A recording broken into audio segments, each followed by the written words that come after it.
नमस्कार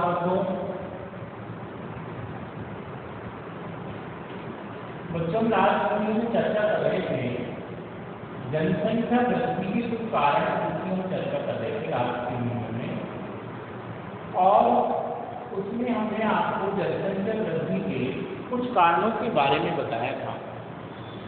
सबसे पहला जो कारण था उसमें वो रहा था मृत्यु दर में गिरावट। मृत्यु दर में गिरावट। उसके बाद में दूसरा कारण हमने आपको बताया था, वो बताया था प्रवास की प्रक्रिया, और उसके बाद में तीसरा कारण रहा था दोस्तों, वो रहा था औद्योगिक विकास को। ये तीन ऐसे कारण थे जिनकी चर्चा हम हमारे पिछले वीडियो में कर चुके हैं। अब इन तीन कारणों के अलावा जनसंख्या वृद्धि की प्रक्रिया के लिए कुछ और कारण भी हैं जो जनसंख्या को बढ़ाने में सहायक सिद्ध होते हैं या जनसंख्या वृद्धि की प्रक्रिया के लिए उत्तरदायी माने जाते हैं। तो ऐसे और कौन कौन से कारण हैं जो जनसंख्या को बढ़ाने में सहायक सिद्ध होते हैं, उन्हीं की चर्चा हम आज करने वाले हैं। तो नेक्स्ट देखिए बच्चों, किसी भी क्षेत्र के अंदर जो भोज्य पदार्थों की स्थिति देखने को मिलती है, भोज्य पदार्थों की उपलब्धता, भोज्य पदार्थों की उपलब्धता, ये भी जनसंख्या को बढ़ाने में एक महत्वपूर्ण कारक सिद्ध होती है। देखिए, जनसंख्या वहीं रहना पसंद करती है जहां पर पर्याप्त मात्रा में खान पान की सुविधा उपलब्ध होती है, और विश्व के जिन क्षेत्रों में खाद्यान्न फसलों का या भोज्य फसलों का ज्यादा उत्पादन होता है वहां ज्यादा जनसंख्या निवास करती है। क्यों? क्योंकि जितनी अधिक जनसंख्या होगी उसको उतना ही अधिक खाने के लिए सामग्री चाहिए, और यदि सामग्री उपलब्ध नहीं है तो मनुष्य उन क्षेत्रों में नहीं रह सकता। और यदि ऐसी खाने योग्य सामग्री के पर्याप्त भंडार विद्यमान है, अच्छी उपलब्धता है, आसानी से उन्हें प्राप्त किया जा सकता है, तो ऐसे क्षेत्रों में जनसंख्या ज्यादा रहने लगी, और साथ साथ में उस क्षेत्र में रहने वाले लोगों के लिए जनसंख्या वृद्धि की जो प्रक्रिया है उसका भी ज्यादा प्रभाव नहीं पड़ेगा। इसी कारण उनका जो मनोवैज्ञानिक ढंग होगा, वहाँ के लोगों का जो मनोस्थिति होगी, वो भी जनसंख्या वृद्धि के अनुकूल ही होने वाली है। अब जहां मान लीजिए प्रति इकाई क्षेत्र में अधिक फसलों का उत्पादन हो रहा है, यांत्रिक विधियां अपनाई जा रही हैं, कृषि के नई नई चीजों का, नई नई तकनीकों का प्रयोग किया जा रहा है, हम ऐसा कहें कि गहन कृषि की जा रही है, ऐसे क्षेत्रों में लोग स्वतः ही जाकर बसने लग जाएंगे, या फिर वहां पहले से जो लोग रह रहे हैं वो अधिक जनसंख्या की वृद्धि की ओर अभिप्रेरित होते हैं, तो वहां जनसंख्या वृद्धि की प्रक्रिया क्या होती है, ज्यादा मात्रा में संपन्न होती है।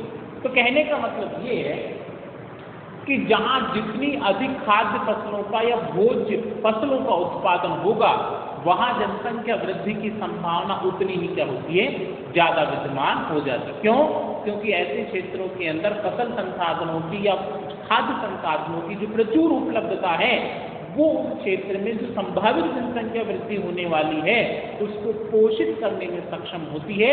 तो इसी स्थिति के कारण खाद्य पदार्थों की या भोज्य पदार्थों की उत्पादन संबंधी जो दशा है वो जनसंख्या वृद्धि के लिए एक महत्वपूर्ण कारण के रूप में हमारे सामने उभर कर आती है। नेक्स्ट हम चर्चा करते हैं बच्चों वैज्ञानिक स्थिति की चर्चा करते हैं। किसी भी क्षेत्र के अंदर या देश के अंदर जो वैज्ञानिक स्थिति होती है, या हम ऐसा कहें कि वहाँ की जो विज्ञान संबंधी दशाएं होती हैं, वो जितनी अधिक उन्नत स्थिति को प्रदर्शित करती हैं, जनसंख्या वृद्धि की प्रक्रिया उतनी ही अधिक संभव होती है। आज का आधुनिक दौर है, आधुनिक युग है, और इस आधुनिक युग के दौरान विज्ञान का बहुत बड़ा प्रभाव हमारे सामने हमको देखने को मिलता है। चाहे आप मशीनों के रूप में ले लो, या फिर आप उपकरणों के रूप में ले लो, या फिर जो नए नए आविष्कार और अनुसंधान किए जा रहे हैं, उन्होंने किसी न किसी रूप में जनसंख्या वृद्धि को बढ़ाने में अपना महत्वपूर्ण योगदान दिया है। जैसे हम चर्चा करें कि पहले के जमाने में जब विद्युत का पर्याप्त मात्रा में विकास नहीं हुआ था, हमारे भारत के जो किसान लोग थे बैलों के माध्यम से, चड़स के माध्यम से कुओं से पानी निकालते थे और भूमि को सिंचित करते थे। ऐसी स्थिति में कम मात्रा में खेती को सिंचित किया जा सकता था। लेकिन जैसे ही वैज्ञानिक विकास हुआ, वैज्ञानिक स्तर की वृद्धि हुई, भारत में विद्युत की आपूर्ति होने लगी, विद्युत का विकास हो गया और विद्युत का विकास होते ही हम ऐसा कहें कि जो कुएं थे उसके अंदर हम मोटर टाइप जो आ गई, मोनोब्लॉक मोटर आ गई, या फिर आज हम देखें ट्यूबवेल जो खोदे जा रहे हैं, उन ट्यूबवेल के अंदर हम देखेंगे जो मोटर आ रही हैं, तो समर्सिबल जो पंप टाइप मोटर आ रही हैं, वो क्या कर सकती है, कुछ ही समय में धरातल के नीचे से बहुत सारा पानी धरातल के बाहर निकाल देती हैं। तो पहले जो सिंचित क्षेत्र कम था वो अब अचानक ही क्या हो गया, बढ़ गया। तो ऐसी स्थिति कारण पहले कम क्षेत्र में जो फसलों का उत्पादन हो रहा था, अब ज्यादा क्षेत्रों में सिंचाई की सुविधा उपलब्ध होने से अधिक क्षेत्रों में फसलों का उत्पादन संभव हो पाया है। तो ऐसी स्थिति के कारण जनसंख्या को बढ़ावा मिला है। लोग पहले सोचते थे कि भाई खाने के लिए नहीं मिलेगा तो जनसंख्या तो मर जाती थी, लोग मर जाते थे, कुपोषण का शिकार हो जाते थे। लेकिन वर्तमान में ऐसी स्थिति नहीं है। पर्याप्त मात्रा में वैज्ञानिक विधियों और तकनीक के विकास ने जनसंख्या को बढ़ावा देने में एक महत्वपूर्ण कारक के रूप में अपनी भूमिका अदा की है। चलो अब आगे चलते हैं। किसी भी देश के क्षेत्र के अंदर जो शांति और सुरक्षा की स्थिति मिलती है वो भी जनसंख्या वृद्धि को बढ़ावा देने में सहायक सिद्ध होती है। मान लीजिए मनुष्य कहाँ रहना चाहता है जहाँ उसे किसी भी प्रकार की समस्या का सामना नहीं करना पड़े, शांति हो और सुरक्षा। अब इसी एग्जाम्पल के यदि मान लीजिए हम हमारे भारत के ऊपर अप्लाई करें तो आपके सामने बहुत अच्छा एग्जाम्पल हो सकता है। मैं आपसे कहूँ कि क्या आप जम्मू कश्मीर में जाकर रहना पसंद करोगे? तो हमारे दिमाग में तुरंत एक प्रश्न आता है, जम्मू कश्मीर में जाएंगे तो सीधी बात है वहाँ तो आतंकवादी गतिविधियाँ घटित होती हैं, आए दिन बम फूटते रहते हैं।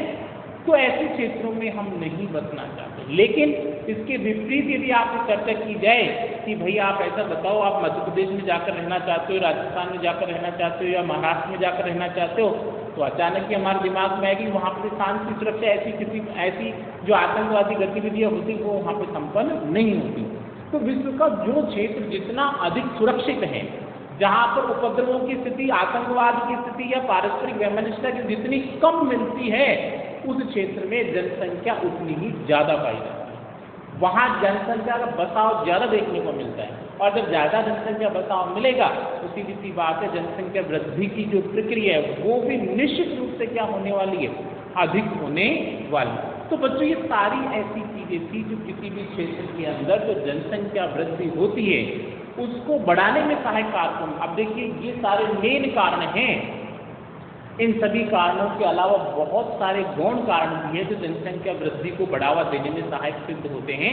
और सबसे बड़ा एक कारण उसमें आता है शिक्षा की कमी। लोगों में जितना अधिक शिक्षा का स्तर अधिक अच्छा मिलेगा, जनसंख्या वृद्धि उतनी कम मिलेगी। लेकिन जितनी कम साक्षरता मिलेगी, लोगों में ज्ञान की कमी होती है, जागरूकता की कमी होती है, और ऐसी स्थिति में वहाँ पर जनसंख्या वृद्धि की प्रक्रिया अधिक होती है। तो शिक्षा की कमी भी जनसंख्या वृद्धि को बढ़ाने में एक सहायक कारक है।